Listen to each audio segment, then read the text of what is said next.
Hello everyone, welcome to this session. आप सभी का बहुत बहुत स्वागत है। मेरा नाम है विष्णुदत्त और आज की इस वीडियो को शुरू करते हैं। आप लोगों की तरफ से एक रिक्वेस्ट आ रही थी बार बार कि सर प्रीवियस ईयर पेपर जो है वो कवर करवा दो, तो हम 2023 के पेपर से शुरू कर रहे हैं। ठीक है, तो प्रीवियस ईयर पेपर हम कवर करेंगे। पहले 2023 वाला होगा जिसमें मैथ के क्वेश्चन हम डिस्कस करेंगे। तो 2 से 3 पार्ट में या 3 से 4 पार्ट में हम इसको कवर कर देंगे पूरा, क्योंकि नंबर ऑफ क्वेश्चन ज्यादा है, 40-42 क्वेश्चन है। तो एक साथ तो नहीं पॉसिबल होगा, बट 3-4 पार्ट में आपका ये कवर हो जाएगा। ठीक है, तो आज पार्ट नंबर 1 होगा। आगे भी बहुत सारे पार्ट आपको मिलेंगे। पार्ट नंबर 2 कल मिलेगा, फिर पार्ट 3 या 4 आपको नेक्स्ट वीक मिलेगा। तो इनको बड़े ध्यान से फॉलो करिएगा, क्योंकि यही चीजें आपकी हेल्प करती हैं एग्जाम के पैटर्न को समझने में।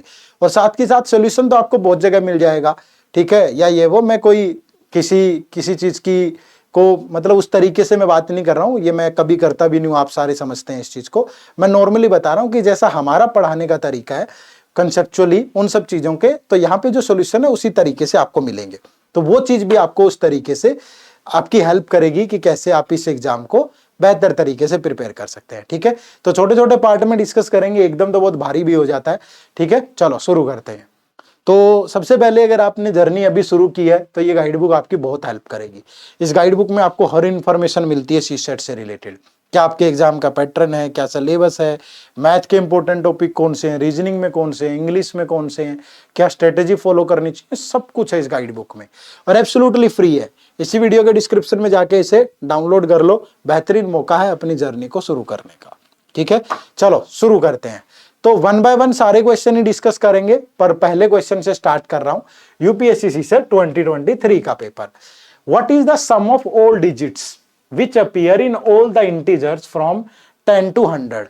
वो कह रहा है कि 10 से 100 तक के नंबर लिखे हमने, जैसे ये लिखा 10, 11, 12, 13, 14, 15, 16, 17, 18, 19, फिर हमने लिखा 20, 21, 22, 23, 24, 25, 26, 27, 28, 29, फिर हमने लिखा जैसे 30, 31, 32, 33, 34, 35, 36, 37, 38, 39, फिर हमने लिखे 40 से लेके 49 तक के नंबर, फिर हमने लिखे 50 से लेके 59 तक के नंबर, फिर 60 से लेके 69 तक के नंबर, फिर 70 से लेके 79 तक के नंबर, फिर 80 से लेके 89 तक के नंबर, फिर 90 से लेकर के 99 तक के नंबर, और फिर 100 लिखा हमने। तो इन सब में जो ये डिजिट दिख रही है ना, ये 1 0 1 1 1 2, इन सब का जोड़ बताओ। ठीक है, तो कितना बेहतरीन सवाल है। बहुत टाइम टेकिंग होगा भाई, लेकिन अगर आप कंसेप्चुअली स्ट्रॉन्ग बना लोगे। देखो कैसे। अब मैं जब इनका सम करता हूं, 1 + 0 1, 1 + 1 2, 1 + 2 3, 1 + 3 4, 1 + 4 5, 1 + 5 6, 1 + 6 7, 1 + 7 8, 1 + 8 9 और 1 + 9 10। तो 1 से लेकर 10 तक की नंबर्स का सम क्या होता है? नेचुरल नंबर का सम होता है n × n + 1 / 2। तो यहाँ n की जगह 10 पुट करेंगे, तो 10 + 1 / 2, तो 2 से गया 5, तो 5 × 11 55। अब इन नंबर्स का सम जो आएगा, यहां से 2 मिलेगा, यहां से 3 मिलेगा, यहां से 4, यहां से 5, यहां से 6, यहां से 7, यहां से 8, यहां से 9, यहां से 10 और यहां से 11। तो इनका सम आएगा 65। आप कहोगे सर आपके उसमें जादू है क्या, आपको कैसे पता चला? सिंपली देखो ना भाई, यहां से यहां तक का सम कितना होगा? 55 सबका है, तो 1 माइनस कर दूं 54। और यहां से यहां तक 54 है, यहां तक सॉरी, फिर 11 ऐड करोगे 65, सेम इन सब का ऐड करोगे तो 75, यहां से ऐड करोगे 85, यहां 95, यहां 105, यहां पे ऐड करोगे 115, ये 125, ये 135 और यहां ऐड करोगे तो 1। ठीक है, अब इन सब नंबर को ऐड करना है। अब इनको ऐड करने के लिए भी एक ये क्या बन गया? अर्थमेटिक प्रोग्रेशन, एपी सीरीज बन गई भाई, जिसकी पहली टर्म क्या है? 55, फिर 65, फिर 75 और एंड में क्या? 135। ठीक है, तो यहां ए की वैल्यू क्या होगी? 55। यहां ए की वैल्यू क्या होगी? 55। एक सेकेंड, थोड़ा सा टाइम दीजिएगा बस। ठीक है, यहां क्या होगा? 55 सबसे पहले। ठीक है, दिख रहा है ना सबको? 55। फिर आप देखोगे लास्ट टर्म क्या है? 135। और जो कॉमन डिफरेंस है डी, वो कितना है? 10। सब का डिफरेंस 10 10 है भाई। और ये टोटल टर्म्स कितनी है? 1 2 3 4 5 6 7 8 9, तो n की वैल्यू 9।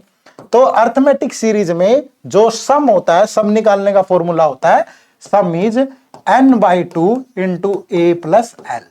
ठीक है, तो n कितना है 9, तो 9/2। a कितना है, a यहाँ पे 55 है, l 135 है, तो 55 प्लस 135। तो जब आप ये 9 इंटू 2 और ये कितना बनेगा 190, तो 99 जा 171/2 करोगे तो ये 2 से गया तो 8, फिर 5, फिर 5, 855 बन गया, और यहां से 1 आएगा तो 855 प्लस 1, तो जो टोटल आंसर बनेगा आपका सम वो 856 बनेगा। तो यहां पे जो राइट आंसर है वो ऑप्शन नंबर बी होगा आपका। ठीक है, option number B is the right. लेंदी है, लेकिन मैं क्यों करवा रहा हूं, मैं कोई क्वेश्चन नहीं छोड़ूंगा, सारे बताऊंगा आपको, लेकिन आपको कुछ क्वेश्चन पेपर में छोड़ने पड़ेंगे जो थोड़े से मुश्किल होंगे, लेकिन मुश्किल भी आसान हो सकते हैं ना। ये देखो कितना आसान तरीका है। ठीक है, थोड़ा लेंदी है, टाइम लेगा, पर बनाया तो जा सकता है ना। चलो क्वेश्चन नंबर 2 देखो। ठीक है, ये देखो फिर से बहुत बेहतरीन सवाल है, प्रैक्टिकल अप्रोच का क्वेश्चन है।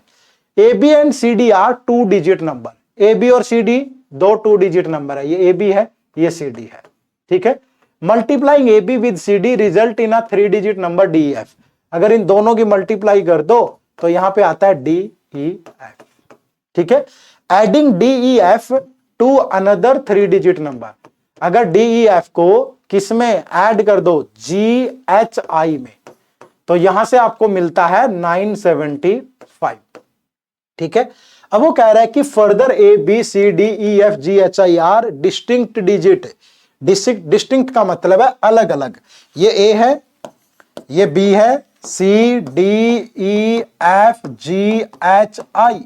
ठीक है, अलग अलग डिजिट है सारी। तो if E is equal to 0, E आपका अगर 0 है, ठीक है, F is equal to 8, F आपका 8 है, ठीक है, तो then what is A plus B plus C equal to. अब देखने में तो ऐसा लग रहा है हाथ पैर फूल रहे होंगे, लेकिन प्रैक्टिकल अप्रोच लगाओ बच्चे। देखो क्या है, ई 0 है, ई 0 है, और एफ कितना है 8 है। अब सारे सिंगल डिजिट है ना, सारी डिजिट सिंगल है। अब 8 में कितना ऐड करूं कि 5 आई, सिंपल पता है भाई, 7 ऐड करना पड़ेगा, और तो कुछ बनेगा नहीं। तो आई की वैल्यू होगी 7, तो आई आ गया 7। 8 प्लस 7 15, तभी आएगा 1 कैरी होगा, तो 1 प्लस 0 1, लेकिन 7 चाहिए तो h की वैल्यू 6 होनी चाहिए, तो h यहां पे आ गया 6, 7 बन गया। अब देखो d और g 9 आना चाहिए, तो d और g 9 कब आएगा, या तो ये 4 हो, ये 5 हो, या ये 5 हो, ये 4 हो, या ये 3 हो, ये 6 हो, या ये 6 हो, ये 3 हो, ये 2 हो, ये 7 हो। लेकिन भैया यहां पे 6 यूज हो चुका है, यहां पे 7 भी यूज हो चुका है, 1 भी 8 भी, तो ये डिजिट दोबारा यूज नहीं हो सकती। तो d और g की वैल्यू या तो 5 और 4 होगी, या 4 और 5 होगी। तो d और g की वैल्यू 4 और 5 में से कोई एक होगी। ठीक है, अगर ये 4 होगा तो ये 5 होगा, ये 5 होगा तो ये 4 होगा। अब वो कह रहा था कि सारी डिजिट सिंगल सिंगल है भाई, डिस्टिंक्ट डिजिट है। तो एक बात बताओ, डिजिट क्या होती है, 0 1 2 3 4 5 6 7 8 9। अब यहां 7 यूज हो चुका है, तो 7 नहीं हो सकता, 6 यूज हो चुका है, 6 नहीं हो सकता, 5 4 यूज हो चुका है, ये नहीं हो सकते, 8 यूज हो चुका है, ये भी नहीं हो सकता। ठीक है, 0 भी नहीं हो सकता, 0 भी नहीं हो सकता भाई, 0 भी नहीं हो सकता। तो फिर एबीसी के लिए क्या वैल्यू बचेंगी, एबीसी के लिए क्या वैल्यू बचेंगी, 1 2 3। ठीक है, 9 तो आएगा ही नहीं, 9 नहीं आएगा, क्योंकि यहां देखो ए बी की वैल्यू डी के साथ मल्टीप्लाई होगी। अब डी की वैल्यू 4 या 5 है, तो अगर डी की वैल्यू 4 या 5 है, और यहां अगर आप देखोगे एफ आना चाहिए, और एफ कितना है, एफ आपका 8 है, तो बी की वैल्यू 1 और 2 में से ही कुछ ना कुछ बनेगी, 1 2 3 में से 2 ही बनेगी, क्योंकि डी की वैल्यू कितनी है, अगर डी की वैल्यू में 9 ले लूं, ठीक है, तभी एफ 8 आएगा, 9 2 जा 18, और कोई चीज यहां इसको एडजस्ट ही नहीं करेगी किसी भी दिक्कत से। ठीक है, तो ए बी सी की वैल्यू सिर्फ 1 2 3 ही हो सकती है यहां। तो 1 + 2 + 3 तीनों का सम कर दूं तो 6 आएगा। आप बोलोगे कि सर ये कैसे पता चला कि ए ही 1 होगा, जरूरत ही नहीं है ना, ए कुछ भी हो, बी कुछ भी हो, सी कुछ भी हो, तो हमें तो जोड़ ही करना है भाई, तो आराम से कर सकते हो। ठीक है, तो कोई दिक्कत नहीं है, ये आप आराम से बना पाओगे यहां। क्लियर है, चलो नेक्स्ट क्वेश्चन। ये देखो भाई एक और बहुत बेहतरीन सा सवाल, क्या है, let P P Q Q and R R be 2 digit number. Where जो P है लेस देन Q है और लेस देन R है, ठीक है। If PP plus QQ plus RR, अगर इनका सम कर दूं तीनों का तो ये TT 0 के इक्वल है, TT 0 के इक्वल है। Where TT 0 is a 3 digit number ending with 0। TT 0 एक 3 डिजिट का नंबर है और एंडिंग विद 0 है, ठीक है। तो कंसीडर द फॉलोइंग स्टेटमेंट, तो इनमें से स्टेटमेंट बताओ कौन सी फॉलो होगी, ठीक है। अब वो कह रहा है कि the number of possible values of P is 5। अगर मैं P की वैल्यू 5 ले लूं तो ये डबल 5 आ गया भाई, ठीक है। अब यहां कह रहा है the number of the possible values of Q is 6। अगर ये 6 ले लूं तो ये 6 आ रहा है, ठीक है। अब आप देखो यहां 0 चाहिए, तो 5 प्लस 6 11, तो R की वैल्यू अगर 9 ले लें तो 11 प्लस 9 20, तो 2 कैरी होगा। और फिर R की वैल्यू 9 ले ले, 5 प्लस 6 11 प्लस 9 20 प्लस 2 2 2 2 2 0 बन गया। तो T की वैल्यू भी आ गई, R की भी, P की भी, Q की भी, तो ये दोनों ही वैल्यू सेटिस्फाई करेगी। बहुत आपको चेक करने की जरूरत ही नहीं है ना। वो कह रहा है कि कौन सी वैल्यू, देखो उसने यहां बोला है पॉसिबल, डेफिनेट नहीं बोला, समझ रहे हो। तो लेकिन मैंने सबसे पहले पॉसिबिलिटी के लिए इन्हीं वैल्यूज को पुट करके चेक कर लिया। आप बोलोगे सर आपने तो पहले सोल्व कर रखा होगा ना, तो तुम भी कर लो भाई, इसमें क्या दिक्कत है। मैंने प्रैक्टिस की है, मेरा आइडिया है कि ये 5 5 और ये 6 6 पुट करके देखा, और मैंने यहां, वैसे तो अगर आप यहां R की वैल्यू 7 लोगे तब भी सेटिस्फाई कर जाएगा, तब भी कोई दिक्कत नहीं है। 5 5 6 6 7 7 6 5 11 और 7 18 नहीं बना, लेकिन Q की वैल्यू 7 लेने से बन जाएगा।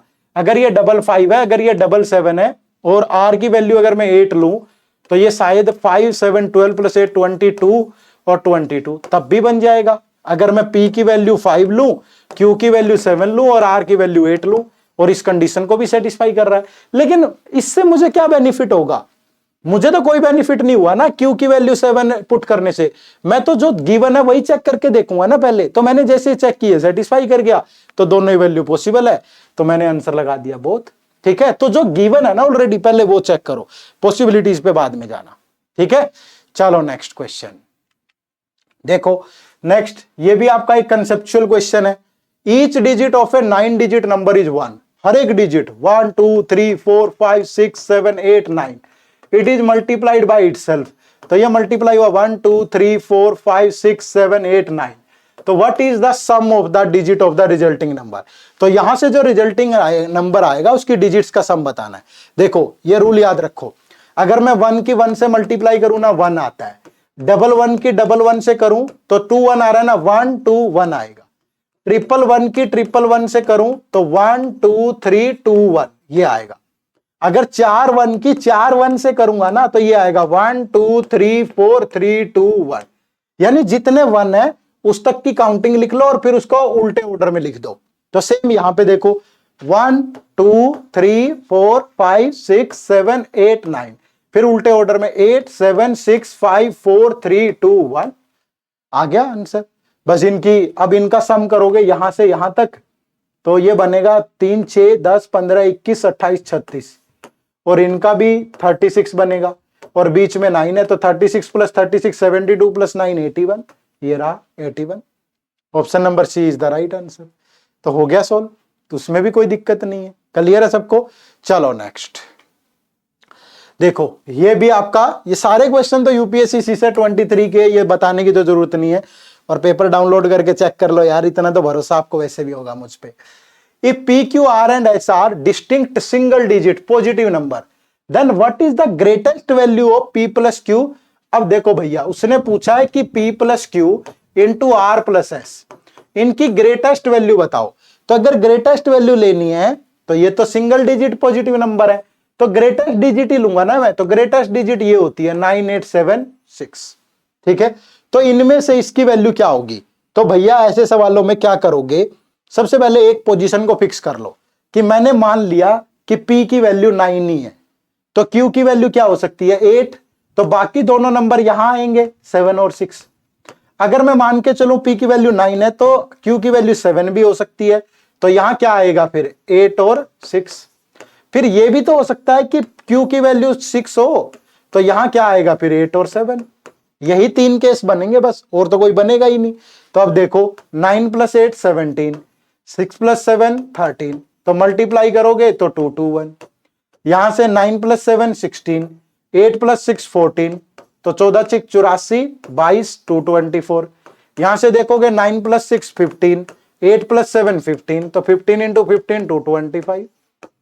ठीक है, तो यानी कि आपका जो सबसे बड़ा रिजल्ट आएगा वो 225 आएगा। तो यहां पे गिवन ऑप्शन नंबर बी के अंदर। ठीक है, तो एक चीज को पकड़ लो, बाकी तीनों को बैठना ही पड़ेगा वहां पे, है ना। चलो नेक्स्ट, ये देखो भाई, ये भी बड़ा शानदार सा क्वेश्चन है। अब हर टाइप का क्वेश्चन लिया है हमने। ए 3 digit number ABC on multiplication with D, एक 3 डिजिट का नंबर है एबीसी, इसकी डी से प्रोडक्ट करे तो जो मल्टीप्लीकेशन आती है वो 3 7 डी और डी आती है। ठीक है, तो एबीसीडी जी है, डी जो है वो डिफरेंट नॉन जीरो डिजिट है, तो what is the value of A plus B plus C, ये थोड़ा सा देखना पड़ेगा। अब यहां थोड़ी ताकत लगेगी आपकी। अब कोई भी नंबर ढूंढो, अगर मैं यहां डी की वैल्यू 1 पुट करूं, अब 1 को तो 1 ही चाहिए क्योंकि एबीसीडी तो अलग अलग डिजिट है ना, तो 1 को 1 ही चाहिए यहां पे। ठीक है, अगर यहां 1 आना है तो, क्योंकि 1 को यहां भी तो यही नंबर आना चाहिए, नहीं आएगा। अब अगर मैं यहां 2 लूं तो 2 कब आ सकता है, यहां जब सी की वैल्यू में 6 ले लूं, 2 × 6 12। ठीक है, तो 1 कैरी होगा। ठीक है, 1 कैरी हो गया। अब अगर यहां पे दोबारा 2 चाहिए तो मतलब यहां पे 1 आना चाहिए किसी भी तरीके से।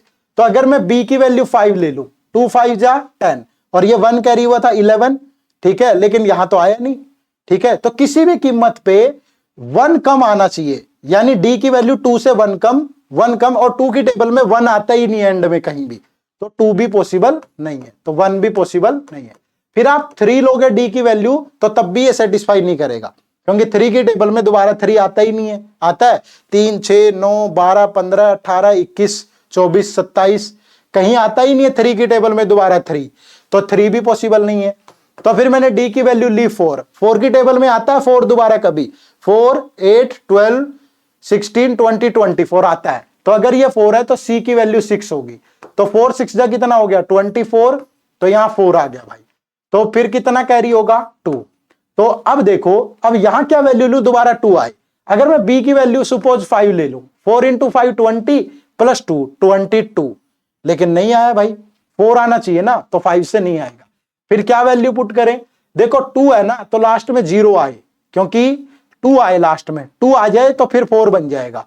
तो 4 की टेबल में 2 कब आता है, 4 3 जा 12, तो बी की वैल्यू 3 हो सकती है, 4 3 जा 12 + 2 14, तो 1 कैरी हो गया भाई।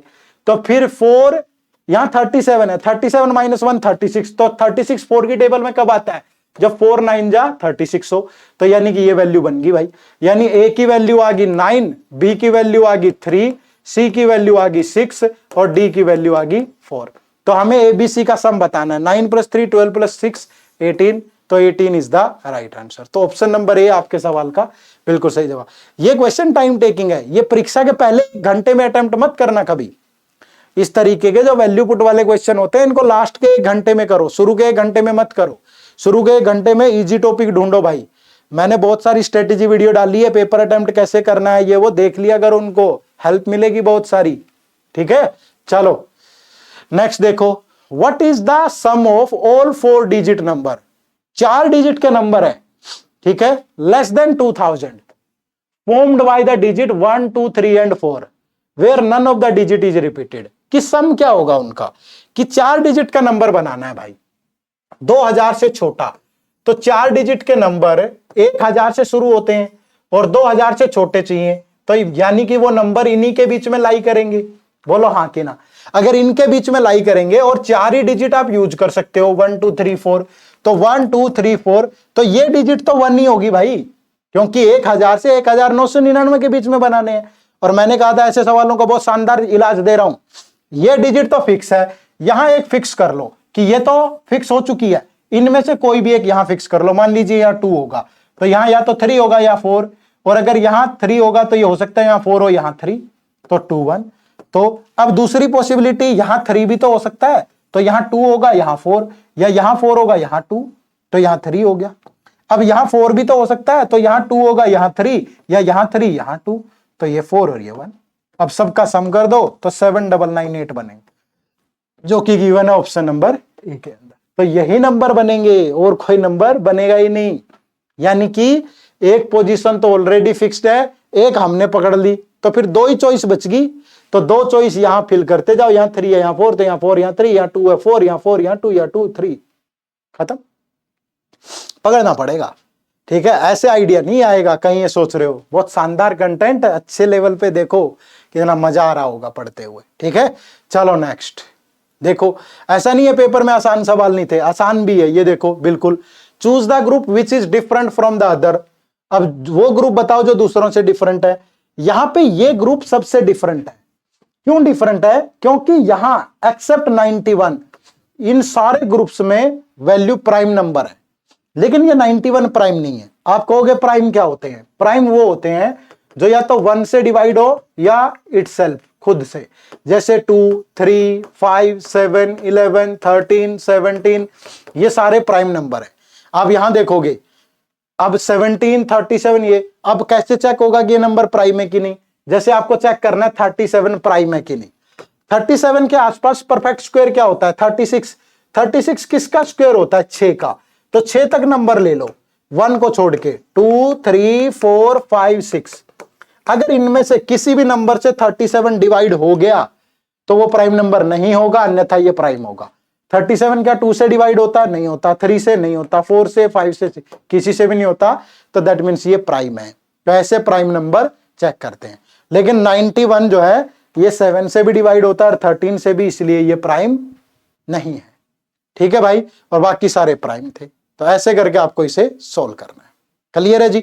चलो एक क्वेश्चन आपके लिए होमवर्क छोड़ के जा रहा हूं। इस वीडियो में हम इतने ही क्वेश्चन करेंगे। बाकी कल की वीडियो में पार्ट 2 आएगा, 10 क्वेश्चन वहां होंगे, फिर पार्ट 3 पार्ट 4 में कंप्लीट कर देंगे इस पेपर को, मैथ का, ठीक है भाई। इंग्लिश वगैरह का हमने पहले ही सोल्व करवा रखा है नरवीर सर ने, तो ये ध्यान रखिएगा। तो इस क्वेश्चन का आंसर कमेंट करके बताओ सारे कि इस क्वेश्चन का आंसर क्या होगा। थोड़ी मेहनत तो आपको भी करनी पड़ेगी, सारी मुझसे करवाओगे क्या? थोड़ा तरस खाओ, ठीक है। चलो, मास्टर जी भी थक जाते हैं कभी कभी। ये हमारा यूपीएससी सीसेट के कोर्स है, मास्टर कोर्स है। इस कोर्स में हम आपको सिर्फ 100 घंटे में प्रिपेयर करवा देते हैं भाई यूपीएससी के लिए।